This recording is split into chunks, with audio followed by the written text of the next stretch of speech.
Amen. Good afternoon po. Good evening sa iba. And sa iba naman po ay good morning. Good evening.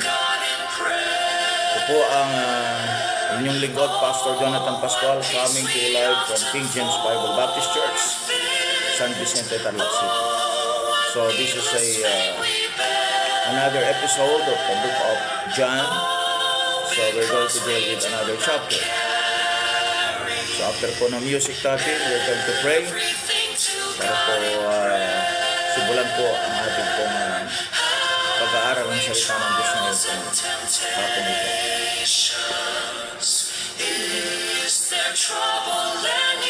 Amen.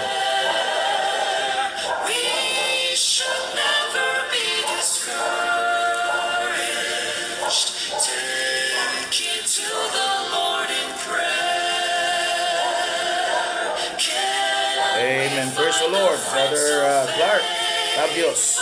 Amen.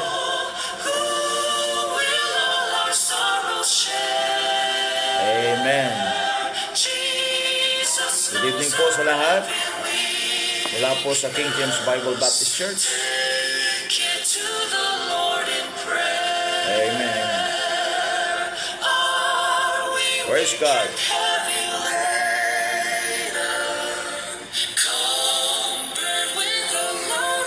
Yes, that's true.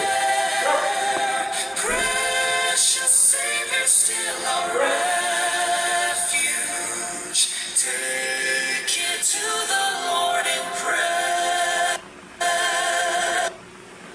Amen. Praise God. So tayo po ay dumako na sa ating pong Bible study ngayon pong hapong ito, ngayong gabing ito. At tayo po ay nasa chapter 5. So chapter 5 deals with verse number 1 up to verse 16, the healing of the impotent man. Alright? From verse 17 up to verse number 27, we have God the Son's equality with God the Father. And we have some note in verse 3 and verse number 4. And also a note from chapter 5 verse number 19. Okay? Alright, so from verse 28 up to verse number 29, we're going to deal with two resurrections. And from verse 30 up to verse number 47, we're going to deal with the witnesses to Jesus Christ. Okay? So from verse 1, I'm going to read, After this there was a feast of the Jews, and Jesus went up to Jerusalem. So this is the Passover. This is the second Passover, no? So we have the first Passover, I think in chapter number 2, no? Okay. And then here the second Passover in chapter number 5. Now there is at Jerusalem by the sheep market a pool, parang swimming pool natin dito, no, sa ating panahon. A pool which is called in the Hebrew tongue Bethesda, having 5 porches. In this lay a great multitude of impotent folk, of blind, halt, withered, waiting for the moving of the water. So kakaiba po ito sa mga swimming pool, sapagkat they are waiting for the move of the water, and they are looking for some miraculous thing that will happen, no? Sa verse number 4. For an angel went down at a certain season into the pool and troubled the water. Whosoever then first after the troubling of the water stepped in was made whole of whatsoever disease he had. So makita natin na may miraculous thing that is happening in this pool. At ang sabi ng Bible dito, may angel na nag-move sa tubig, nagto-trouble sa tubig, and that if that would happen, then anyone that will step in to the water will be healed. So may healing power itong pool na ito, no? Hindi pala siya pang swimming, no? Para siya sa pagpapagaling ng mga may karamdaman, no? And this is present. These things are present. These miraculous things present in the time of the Lord Jesus Christ. At tulad ng sinabi ko po, may connection ang mga miracles na nangyayari sa panahon ni Jesus Christ. And this time, itong moving of the water, walang connection ito sa kanyang messianic, sabihin natin, signs and wonders. But this is another thing, no? Pero dito, makita natin kung paano ipapakita ng Panginoong Hesukristo ang kanyang kapangyarihan because He is the Messiah of Israel. Verse number 5, and a certain man was there which had an infirmity 38 years. So merong isang lalaki dito na merong pong sakit sa loob ng 38 taon. How about that? No? Grabe, 38 years suffering in this kind of infirmity or disease. When Jesus saw him lie and knew that he had been now a long time in that case, alam ng Panginoon, no? He is God and He knew what's happening. At alam niya kung ano yung condition ng lalaking ito at gaano ito katagal, no? Na kanyang dinadala at nararanasan. He said unto him, wilt thou be made whole? So ang tanong ng Panginoon sa kanya, gusto mo bang gumaling? Gusto mo bang mawala lahat ng iyong karamdaman? The impotent man answered him, Sir, I have no man when the water is troubled to put me into the pool. He believes na meron siyang chance na siya'y gumaling, pero he's trusting on the pool. Alright. I have no man, sabi nung lalaking ito, walang tumutulong sa akin. I have no man. Whenever nagkaroon ng troubling ng water, walang magdadala sa akin dun sa pool. And sabi niya, Sir, I have no man when the water is troubled to put me into the pool. But while I am coming, another stepped down before me. So, siyempre, slow down lang siya, slow moving siya. Hindi siya nauuna, hindi siya nakakarating doon sa time na nagto-trouble yung water sapagkat po, meron nga siyang karamdaman. No? Makita natin dito, sabi ng Bible, he was in this kind of disease for about 38 years. Now, verse 8, Jesus saith unto him, Rise, take up thy bed, and walk. So, inutusan ng Panginoong Hesukristo, itong hindi makalakad, no, na tao, at ang sabi niya, Rise, take up thy bed, and walk. Alright? So, walang ability maglakad dito, Walang kakayanang maglakad. Pero inutusan ng Panginoon, Rise, take up thy bed and walk. And immediately, the man was made whole and took up his bed and walked. And on the same day was the Sabbath. Now, so gumaling yung lalaki, naglakad siya, kinuha niya yung kanyang bed, naglakad, no? Tumayo, kinuha niya yung kanyang bed, naglakad. So that's automatic. So verse 9, and immediately. So this is showing that Jesus Christ is really God and showing here that He is really powerful, no? Verse number 10. Now take note, Sabat niya ginawa yon, Sabat. Now dito papasok yung mga traditionalist na mga Hudyo. At ito yung kanila maging accusation kay Jesus Christ. Verse 10. The Jews therefore had said unto him that was cured, It is the Sabbath day, it is not lawful for thee to carry thy bed.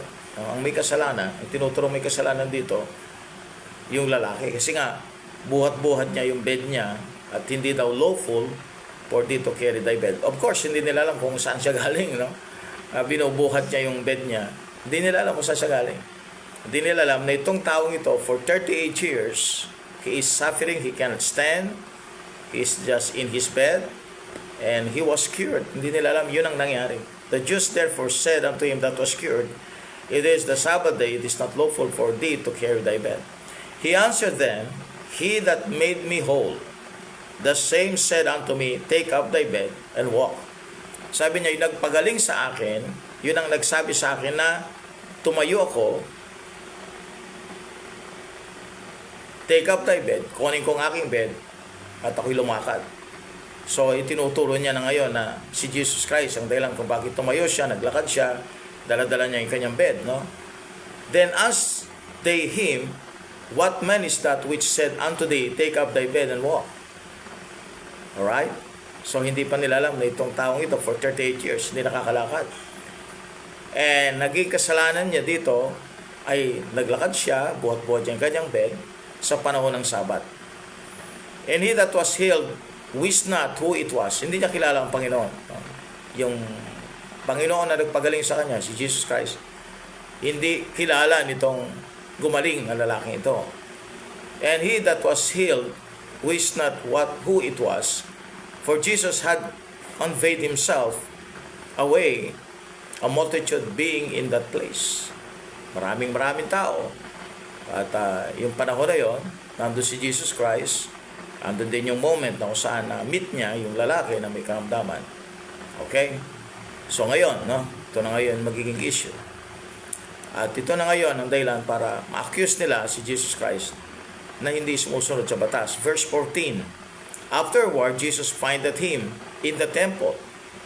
Itong gumaling, no? Na-meet niya ang Panginoon, nakita niya ulit si Jesus Christ sa temple, and said unto him, behold, thou art made whole. Behold, thou art made whole. Sin no more, lest a worse thing come unto thee. Sabi ng Panginoon sa kanya, behold, thou art made whole.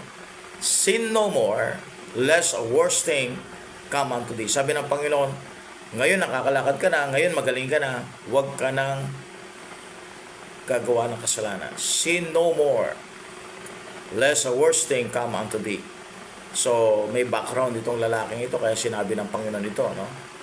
So, ibig sabihin itong lalaking ito, bago siya nagkasakit, siya ay isang makasalanan, o sabihin, he's living in a bad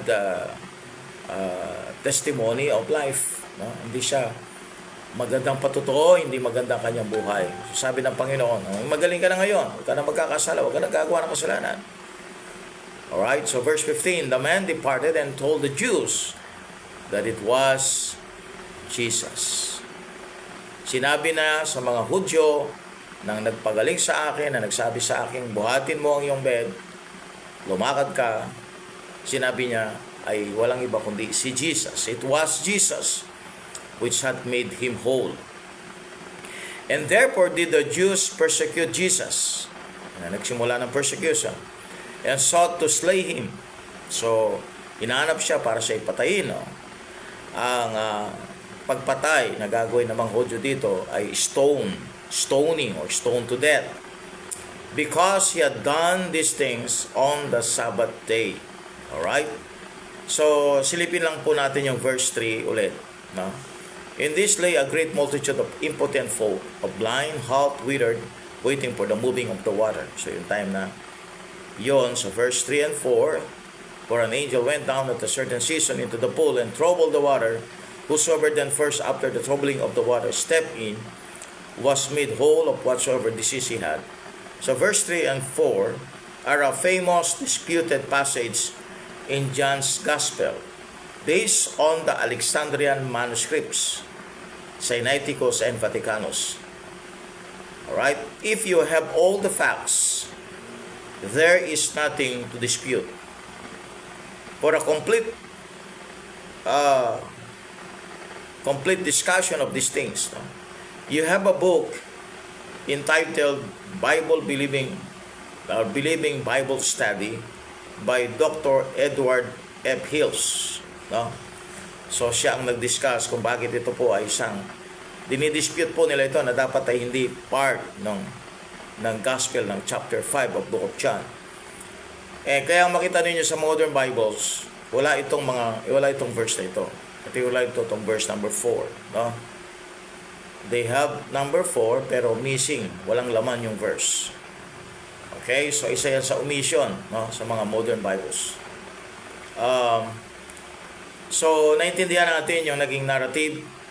So, ito na yung kumbaga sa beginning ng persecution ng Panginoon because of the sin of healing a man in the day of Sabbath. At the same time, telling a man that he would walk and take his bed. So, Sa mga traditional, sa mga Hudyo, ito ay isang kasalanan. Sapagkat ang Sabat, no, ay isang lugar, isang araw sa kanila na wala silang ibang gagawin, kundi they have to rest. Alright? Now, so, of course, hindi nila alam kung bakit gano'n, ano? Bakit ang Panginoong Kristo ay Hudyo, and yet sinabi niya sa kapwa niya Hudyo, alam niya na Sabat yun. Hindi nila alam, mga kapatid, yung dahilan kung bakit may power itong mag-command. Hindi nila alam kung bakit siya ang nagsabi sa panahon ng Sabat na tumayo, kunin ang bed at lumakad. They don't know it. No? Hindi nila alam na siya ang nag-create. No? Siya ang nag-originate mismo ng Sabat. Siya po ay yung Lord ng Sabat. Okay? Now, let's read verse 17 up to verse number 27 in connection do sa ating binasa from verse 1 to 16. So ito yung continuation, ano? Pag sundan na natin yung narrative, no? So verse number 5 or narration sa verse number 5, verse number 1 up to verse 16. Okay? So i-note natin sa mga modern Bibles wala po yung verse 4. They omit it. Okay, now sa verse number 17, but Jesus answered them, my Father worketh hitherto, and I work. Now, take note of that words, my Father. No? So, yun po ay personal relationship niya sa Ama. No? Remember na ayon sa Bible, we are spiritually, as a sinner, we are spiritually disconnected with God. Dead tayo sa spirit natin. Or spiritually dead tayo nung tayo hindi pa saved. So it means wala tayong connection, wala tayong relationship sa Panginoon. So hindi natin pwedeng sabing ama natin ang Diyos because sapagkat tayo nga ay makasalanan, hiwalay tayo sa Diyos. Dead tayo spiritually. Kaya nga yung paggamit ni Christ na my Father, it doesn't mean that the Father in heaven is everybody's Father. John 8:44 will tell us na may mga sinabihan si Kristo na mga tao din, no, ng kanilang ama ay ang diablo. So the word my Father, this is a unique relationship with Jesus Christ, with the Father in heaven. Alright? So, hindi dahil ginamit ni Jesus Christ, my Father, and everyone will say, my Father din, no? Sapagkat itong my Father na ito yung connection niya doon sa God the Father. So, alam natin because God is a Trinity. So, my Father means that is His eternal relationship with God the Father. So, hindi ibig sabihin dito na piniprescribe na lahat na ng tao can call God the Father. They have to be saved first before they can call God as their Father.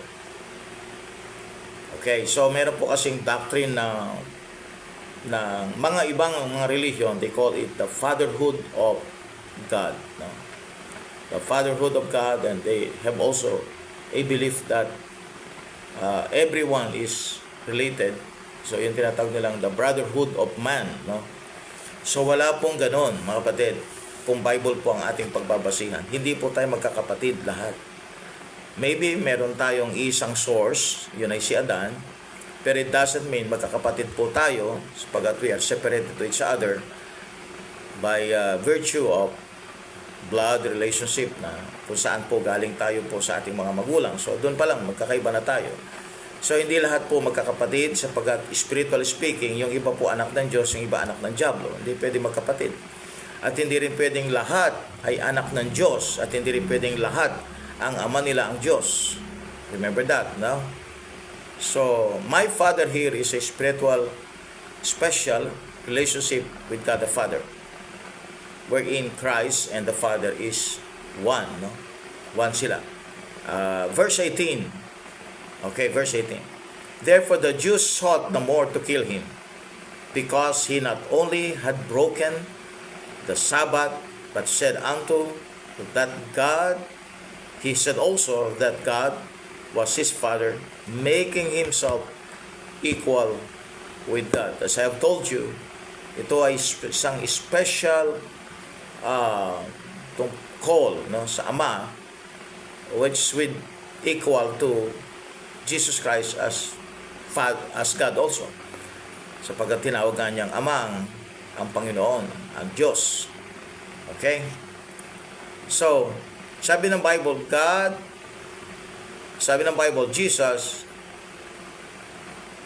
Jesus Christ said to God, the Father, or my Father, making Himself equal with God.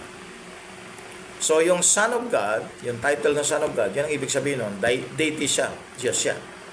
Pag sinabing, my Father, alright, that means Jesus Christ is God also.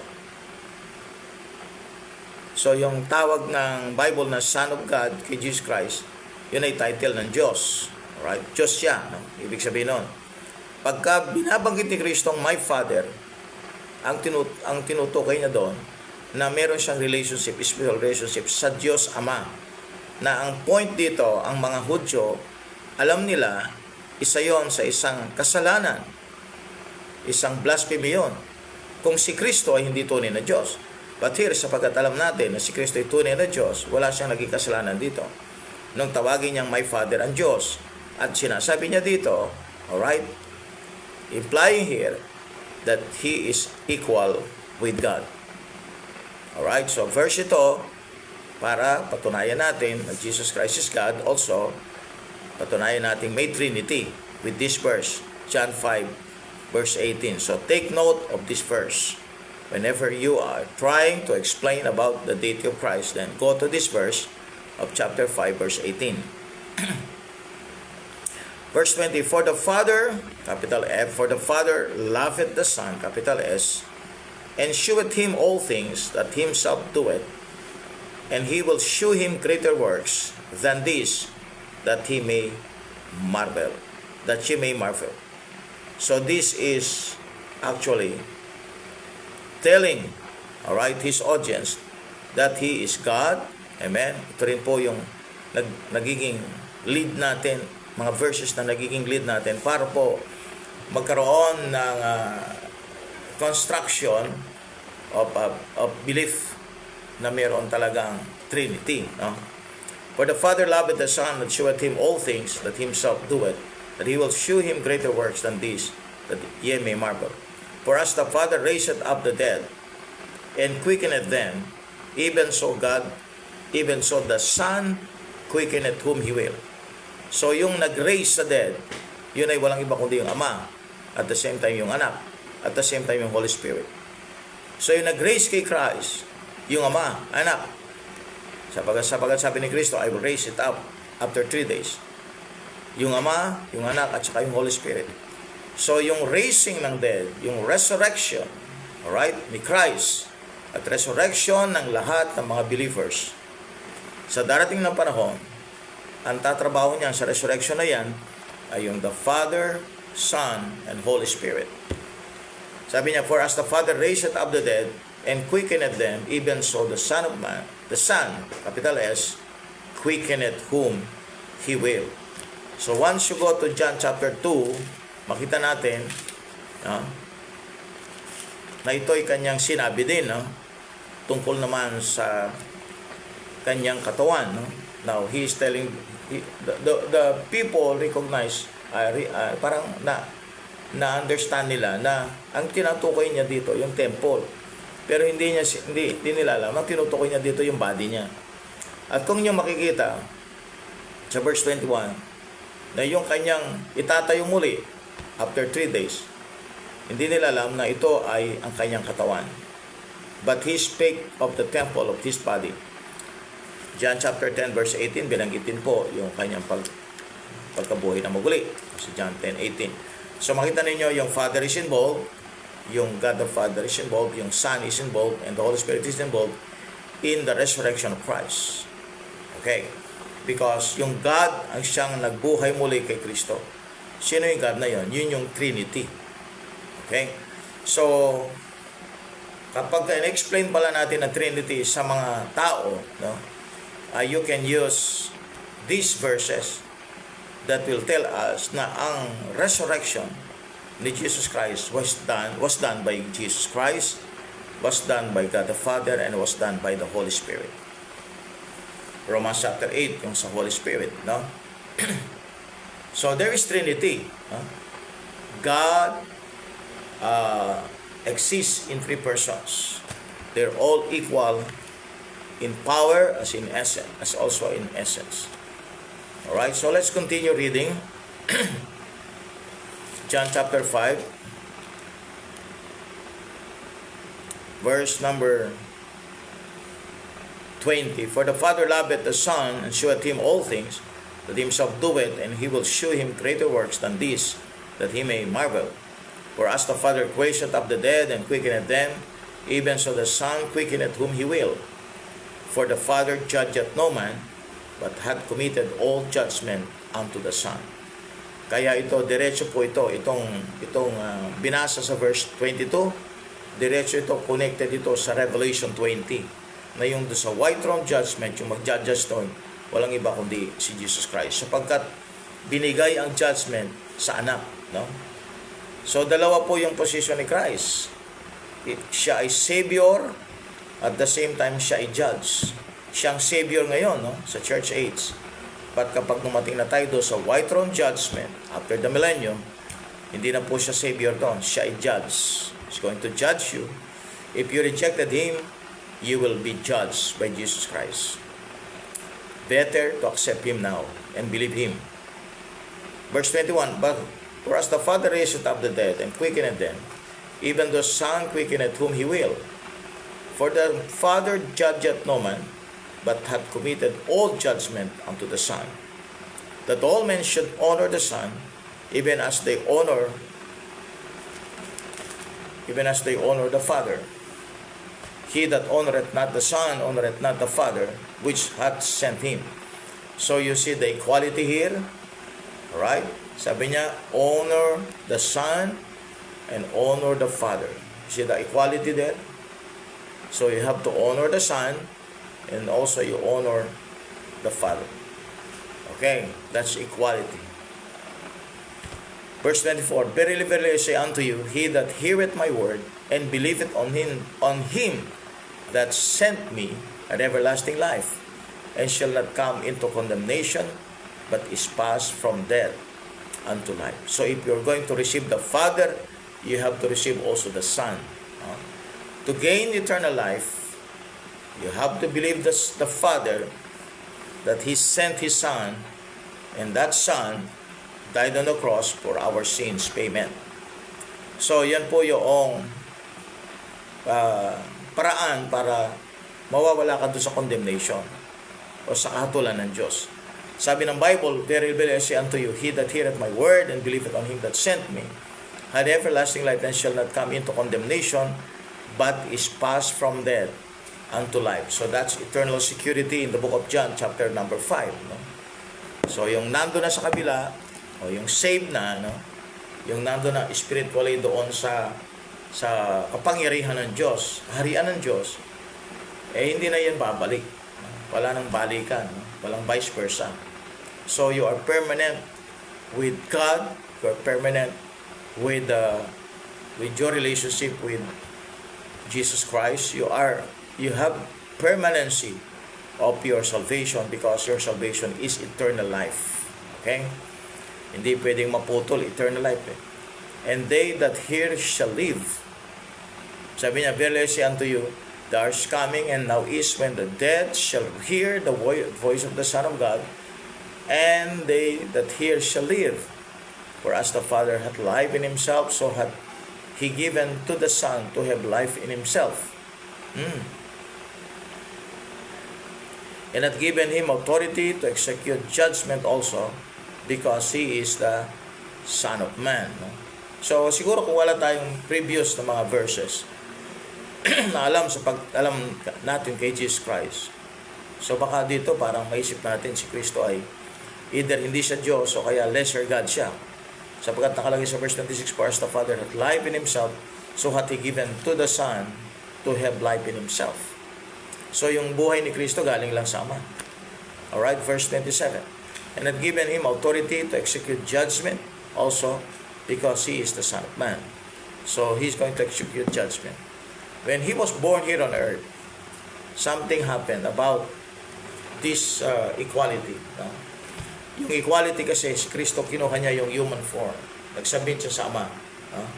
So yung Trinity, yung God the Father na natili doon sa heaven, yung Holy Spirit around the world, convincing and convicting people, and the Son, siya yung kumuha ng laman, katawan ng tao, yung anyo at katawan ng tao, at siya ay napako sa krus. Okay?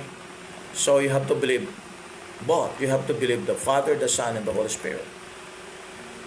Okay? At ang sino mang nanampalataya, sabi ng Bible, meron siyang eternal security. He passed from death to life. Okay? Parang ano yan? Parang born again, no? Nang diniscuss natin yung born again, hindi naman pwedeng pagkayari mong na-born again, nagkasala ka, pagkatapos dahil nagkasala ka, kailangan ma-born again ka ulit. So, mangyayari niyan, born again and again and again. So, salvation is eternal. Salvation is permanent. We are once saved, always saved Christian. Okay. So, let's move to, ito may connection yung verse 27, doon sa verse 28-29. Because this is resurrection. So dito, pinakita yung future. No? At ang future na pinakita dito, yung future ng mga resurrection ng mga dead. These are unsaved, those who rejected God, rejected the law, rejected the conscience, those who are now in hell. No? And hell has compartments. We have the Old Testament. Yung Old Testament saints nandun sa compartment ng kung saan po the saints are there in the Old Testament, and also yung torment, okay, yung hell, yung hellfire. So both yung tinatawag nilang Sheol, alright, both yan yung place ng rest ng mga Old Testament saints, at yung torment, both yan nandun sa loob na yun, tinatawag ng Sheol. Right? Under the earth yun. Okay? May sinasabi ni Christ sa Matthew 12, verse 40-41. So, yan po yung under the earth. Yun yung hell ng Old Testament. Okay? So, ngayon, di ba nauna na yung resurrection ng mga Old Testament saints? Ando na sila sa heaven. And tayong susunod, rapture. Ito tayo sa heaven. So, ano yung final resurrection? Ang final resurrection natin bilang believers ay yung pong rapture. Ang final resurrection ng mga Old Testament saints ay yung nangyari after Christ died on the cross. So, yan po ay, and then another resurrection sa tribulation period. So, mangyayari pa lang yun. Ano? So, yung tatlo na yun, resurrection ng Old Testament saints, resurrection ng body of Christ, at resurrection ng mga tribulation saints, mag-join yun into one resurrection. One resurrection. And there is another resurrection. It is a resurrection for the dumb. So they are going to have a body. Ang purpose ng body nila for damnation, for destruction. Kaya nga sabi sa Matthew 9 o Matthew 10, no? Matthew 10 verse 28. Fear not them which kill the body, but are not able to kill the soul, but rather fear him which is able to destroy both soul and body in hell. So there is a place of hell. In the Old Testament, okay, they have compartments.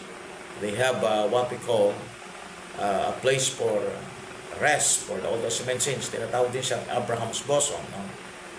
At the other one is the place of torments.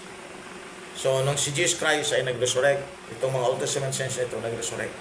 So we have the three resurrections sa one resurrection. The three resurrection is the resurrection of the Old Testament saints, the resurrection of the body of Christ, and the resurrection of the tribulation saints. Sabi ng Bible, blessed daw yung kasama sa first resurrection. You go to Revelation chapter 20. Revelation chapter 20. Okay, tayo sa chapter 20.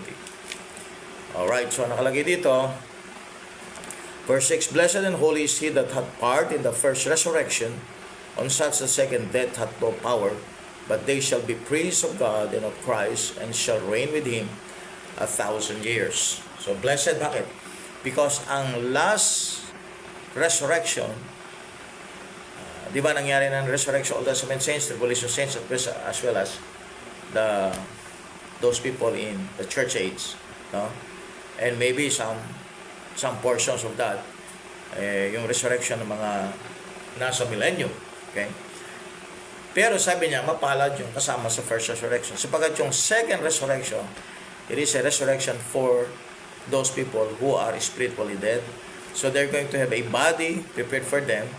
Yung Mark chapter 9 verse 44, sabi ng Bible, where the worm dieth not, and the fire is not quenched. So the worm there are souls of men na nagkaroon sila ng body, but their body is prepared for hell, destruction. Kaya nga po, worm-like yung mga taong nasa hell after the white throne judgment. Okay. Now, so we move to verse 28-29. Marvel not at this, for the hour is coming, in the which all that are in the grave shall hear his voice, and shall comfort they that have done good. Ito na yung sa white throne judgment. And unto the resurrection of life, and they that have done evil unto the resurrection of damnation. So dalawang klaseng resurrection. Yung isa glorified body, yung isa damnation ang pupuntahan. Now, lahat po yan mga kapatid ay nangyari because some people believe Christ and some people rejected Christ. Let's see verse 30. I can of mine own self do nothing. As I hear, I judge, and my judgment is just, because I seek not mine own will, but the will of the Father which hath sent me. Okay, so maliwanag doon, ano? Sabi niya, I judge, and my judgment is just, because I seek not mine own will, but the will of the Father which had sent me. If I bear witness of myself, my witness is not true. So, importante po itong verse na ito, no? You sent unto John, and he bear witness unto the truth. But I perceive not testimony from man, but these things I say, that you might be saved.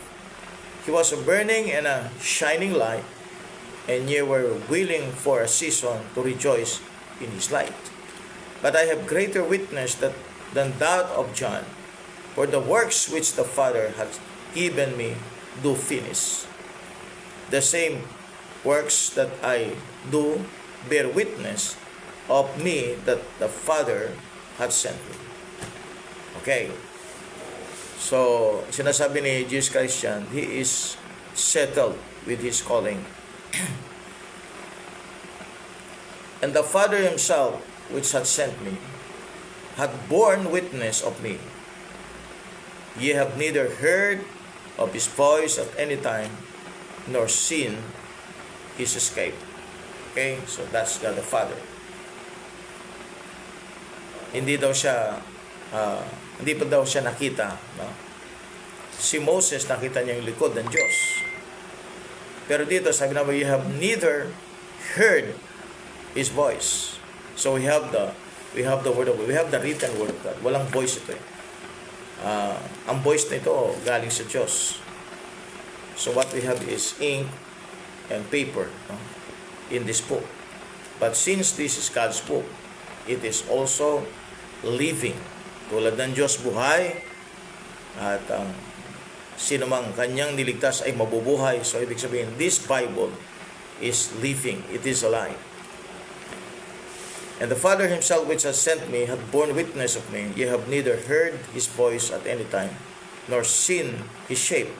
And ye have not this word abiding in you. For whom he had sent, him ye believe not. Him ye believe not. If ye have not this word abiding in you, for whom he hath sent, him ye believe not. Search the scripture. Verse 39. Search the scriptures. Now remember, yung word na scriptures dito, hindi ito original manuscript pero pinapasearch yung scripture. So search the scripture, for in them you think you have eternal life, and they are they which testify of me. So the Old Testament testifies Christ. So, once na naintindihan nila, mga kapatid, yung mga nando sa Old Testament, they can now easily recognize Jesus Christ as their Messiah. And you will not come to me that you might have life. Sabi ni Kristo, may buhay na i-offer sa inyo. You come. Kaya lang sabi ni Christ, you will not come to me that ye might have life. So dito magkakaroon ng problema yung mga Calvinist, no? Sapagkat sa kanila, may pinili, no? May elected na. At sa huling araw, they're going to rise and they're going to believe God, no? Kasi spiritually dead sila at pinili sila ng Diyos. Kaya yung pinili lang siyang mabubuhay, no? Magkakaroon ng spiritual resurrection. Sila lang yung masisave. Eh dito, sabi ng Bible dito, you will not come to me that you might have life. So the reason pupunta sila sa impyerno, yung mga unsaved, ay hindi dahil sa hindi sila napili ng Diyos o predestinated sila sa hell. Kaya sila napunta sa hell, it is because they rejected the offer of salvation. But I know you that you have not the love of God in you. Verse 43, I am come in my Father's name, and ye receive me not. If another shall come in his own name, him ye will receive. So this verse, in verse 43, speaks about the son of perdition. The son of perdition is in 2 Thessalonians 2 verse 3 to 4. The son of perdition is no other than the Antichrist. So if ang Hudyo will reject Jesus Christ, then they are to be delivered to the next person. And that next person is the Antichrist. So pag nag-reject sila doon sa offer ni Christ, then what will be the next? Ang chastisement ng Diyos sa Israel, mapupunta siya sa Antichrist. Yun ang kanilang i-receive. Sabi niya, I come in my Father's name, and you receive me not. If another shall come in his own name, him you will receive. So darating ngayon yung Antichrist, yun ang marireceive ng mga Hudyo. So they're going to be friend for 3.5 years, but God will open the eyes of the Jews, and then they're going to reject the Antichrist, no? At yun ang simula ng persecution ng mga Hudyo sa panahon ng tribulation period. How can you believe which receive honor one of another, and seek not the honor that cometh from God only? Do not think that I will accuse you to the Father. There is one that accuseth you, even Moses, in whom ye trust. So now he's talking to the Jewish people ng kanilang sinusundan, ay yung mga utos ni Moses. Kaya nga sabi niya, for had ye believed Moses, si Moses, if you trust Moses, then you will understand, you will know Jesus Christ. They have the Mosaic law, they have the books of Moses, the Pentateuch, and yet other prophecies about Jesus Christ present na rin sa panahon na ito, and yet they cannot comprehend, they cannot understand. Wala silang para bang they cannot know, because they were blinded by their unbelief. Sayang, nandun na yung chance. Ang Israel dapat maging kingdom na sana nung dumating si Christ, because He is the King, powerful King, siya God. And yet, they rejected Him. Why they rejected Him? Una, because they have the free will, no? They have the choice. At mas pinili nila na i-reject si Christ, na siya yung Messiah. Verse 45, do not think that I will accuse you to the Father. There is one that accuses you, even Moses, in whom ye trust. For had ye believed Moses, you would have believed me, for he wrote of me. Kaya nga sabi niya sa verse 39, search the scripture. Yung scripture, Old Testament. Yun yung mga writings ni Moses and other prophets. Sabi niya, for had ye believed Moses, he's now talking about the Old Testament scriptures, you would have believed me, for he wrote of me. But if ye believe not his writings, now shall ye believe my words. No? So, itong mga Old Testament na ito, mga kapatid, ito yung schoolmaster that will bring us to Christ. So, we need the Old Testament to understand our need of Savior. Or sa mga Hudyo naman, they have to understand the Old Testament so that if Jesus Christ will come, hindi sila madideceive, kundi hindi sila magiging ignorant, I should say. Kung hindi, makakagad nila recognition si Jesus Christ, siya yung Messiah. Kaya lang, ang makita natin dito, meron silang problem, hindi lang sa kanilang puso, kundi doon sa kanilang pagtanggap sa mga salita ng Diyos na binigay ni Moses sa kanila. Kaya nga nung dumating si Christ, hindi sila prepared heart for Jesus Christ. They are not prepared mind for Jesus Christ. Sabi niya, for had ye believed Moses, he would have believed me, for he wrote of me. So, merong mga prophecies in the Old Testament written by Moses about Jesus Christ. Kaya nung dumating siya, Jesus Christ fulfilled the prophecies. Okay? Number 47, but ye believe not his writings, how shall believe my word? Okay? So, kung di sila maniniwala kay Moses, hindi rin sila maniniwala sa salita ni Jesus Christ. Okay? So, kung makita natin sa Bible, dispensationally, ang tawag kay Jesus Christ is the second Moses. Meron po kasing prophecy sa Deuteronomy chapter 18, darating yung the prophet like you. No? Yung sinabi ng Diyos, may propetang darating katulad mo. Si Moses, ang kausap ng Diyos doon, sinabi niya, may darating na prophet, Deuteronomy chapter 18, na katulad mo siyang propeta. Pero siya ay the prophet. No? Sabihin, mas mataas siya sa sinuman. Kung dumating siya, ang problem ng mga Hudyo, hindi nila na-recognize na siyang fulfillment ng Deuteronomy chapter 18, the prophet of God. Okay? So, what happened at the time? The Jews have given the opportunity to restore the kingdom in Christ's time. But there is group of people like the Pharisees, the Sadducees, the councils, the Sanhedrins.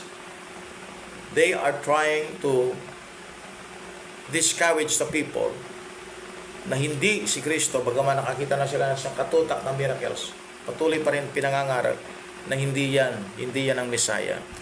Una, sapagkat ang tingin kasi nila, siya ay ordinary person. Remember, Jesus Christ, na? Ang alam nila sa Nazareth, sa Capernaum, sa Galilee, siya ay anak ni Joseph. At ang alam nila na siya ay galing sa Nazareth. Hindi nila alam, galing siya sa Bethlehem. So, wala silang good recognition at hindi nila nare-realize na yung taong kaharap nila at kasama nila, siya na yung most weighted person ng Israel. The Redeemer of Israel, the Messiah of Israel, the Christ of Israel. And few of them believe, just like the apostles and other disciples. But majority of Israel, you will see Acts chapter 7, majority of Israel, most of them are influenced by the hierarchical religious people, the Pharisees, the Sadducees, the Sanhedrin. So that prevented them. Siya yun ang bumulag sa kanila para hindi nila makilala ang Panginoong Jesucristo. Multitudes are following them. Pagdating mo sa John chapter 6, pero nung nirebuke sila ni Jesus Christ, sumusunod sila dahil sa bread, sa tinapay, sa mga miracles. Not dun sa person per se. Hindi dun kay Kristo talaga. And this might be happening in our time. No? I-apply natin ito sa practical. Maraming mga Christian ngayon, they are in the church, not because of the person, but because of the benefit that they receive from the person. Nabaligtad na, no? Yung blessing mas importante doon sa blesser. Dapat tayo mga kapatid, hindi pa rin natin iaalis na pinakamalaga sa atin, walang iba kundi ang Diyos. The moment na dumating ang panahon na tayo'y walang blessing sa Panginoon, still mas importante pa rin siya sapagkat siya'y importante higit sa blessing na kanyang binibigay. And I believe yan ang reason kung bakit nabulag ang mga Hudyo. They're looking for the blessing, the miracles, but the person, they reject. We sometimes Christians receive the blessings, enjoy the blessings, and even expect the blessings. But we forget that the most important thing is our relationship with God, not the blessings that we are receiving. So yun po mga kapatid, and kung i-wrap it up natin at chapter 5, we have the healing of the impotent man. In chapter 5 verse 19, meron pong note dito. May note tayo dito. Remarkable evidence of verse 19. Remarkable evidence that Jesus Christ was a member of the Trinity. He claims to be one in service with the Father, verse 17. One in will, verse 30. One in authority, verse 21. One in divine honor, in verse 22. One in imparting life, verse 24. No wonder he said, I and my Father are one. Because they are one in intelligence, in verse 20. One in essence, in verse 19. One in sovereign rights, in verse 21. One in divine honor, in verse 22. One in service with the Father, verse 17. One in will, in verse 30. And one in authority. Kaya, sasabi natin na si Jesus Christ, siya talaga ay God. Amen?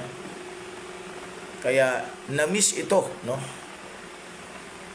Ng mga nag-aaral ng Bible na napunta sa paniniwalang hindi Diyos si Kristo. Ano ang dahilan kung bakit sila naging ganon? Alam na natin, no? The devil deceived them. And I thank the Lord that we have this authority from the Bible that give us the clear understanding of the person of Christ. Nakita ko itong book of John describes our Savior. Importanteng kilala natin siya at importanteng kinikilala pa natin siya. Upang sa ganoon ang ating ugnayan at ang relasyon at ang ating pasasamahan sa Panginoon Diyos ay mas maigting, malalim, at mas lalo tayong malapit sa Kanya. So yun po, maraming salamat, tayo manalangin. Dakilang Diyos, salamat po sa pagpapala na kayo o Diyos ay nagbigay sa amin, Panginoon. Upang sa ganun, Panginoon Diyos, maliwanagan po kami sa mga issue patungkol po, higit sa lahat, Panginoon, sa iyong personality. Makikita namin, maliwanag sa Biblia, na ikaw ay kasama ng Ama at ng Banal Espiritu. At you are one with the Father, and you are our God, our Creator, and also you are our Savior. Salamat, Panginoon, for giving us this opportunity na may Holy Spirit na nagbibigay sa amin ng understanding about the Word of God. Bless us continually, Lord God, sa aming pong Bible study sa Real KJB at sa lahat po ng aming mga kasama, mga listeners na patuloy pong nakikiugnayan sa pamagitan ng online Bible study. Bless us, Lord God, continually. In Jesus' name we pray. Amen. Amen. God bless you all. Brother Johnny Engano, Sister Annalisa Enislao Bukad, praise the Lord. Kailan po tayo magkikita? Brother Ranel Clark Di Tabios, amen. Long time friend na po tayo. Palagi tayong nasa Facebook, and yet hindi pa tayo personally nagkita. Sister Gemma Ermitanyo Kusipag, ganun din po. Hope to see you po kapag nakauwi kayo. And thank you, Sister Lobelia Daulo Patungan, for calling others to join our online Bible study. And all the rest na kasama natin ngayon, thank you for your support in prayer, of course, and your present as always kapag po kayo po ay may time. At of course, kapag may Bible study tayo, nandiyan kayo palagi. So maraming salamat po. At naway patuloy po tayong pagpalain ng Diyos. Kasama niyo po kami palagi sa panalangin, and please pray for our upcoming anniversary on July 25. God bless you all, and see you again sa ating pong next video. Chapter 6 na po tayo. Napakaganda po ng chapter na ito at isa to sa ginagamit ng mga Calvinist na chapter, kaya po hindi po kayo mawawala. God bless you all. Amen. Brother Daniel Clark, meron tayong vigil, no? Kay Brother Jardine.